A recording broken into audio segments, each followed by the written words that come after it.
So if you take a look at this aquarium, you'll see that, there's no algae growing here. There's no algae growing on the wood there. If you look at the leaves here, there's no algae. So what is the actual secret? You can see I have this hornwort that's growing here. It grows like weed. So that's one thing that you can actually use to, absorb the excess nutrients in your aquarium.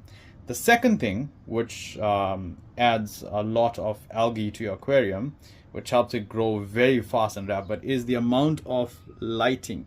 So as you can see here, we have lighting that's here. It's very bright, very powerful, but this lighting is fixed with a timer. So as you can see, I have a timer that's here that's connected to this lighting plug outlet, and that basically controls the lighting that that happens in the aquarium, and it's set at a regular time. So it's not that like some days the lighting, the tank's getting more lighting than the others.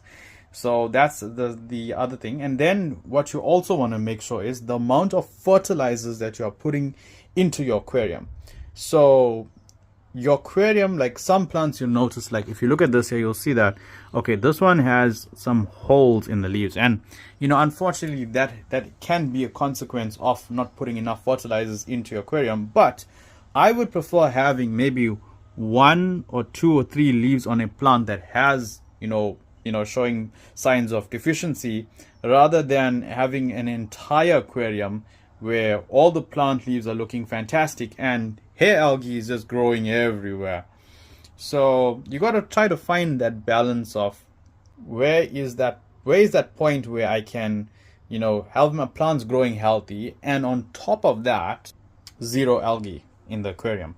So the next thing I would say is, you see I got a diffuser that's there. That is actually giving off CO2 in the aquarium. So what actually happens is the plant uses the CO2, goes through a process called photosynthesis, generates its own, manufactures its own food. CO2 just helps it with light, right? It helps it to actually grow faster. So you have the plants collectively all absorbing nutrients at a rapid speed. So that will prevent, algae.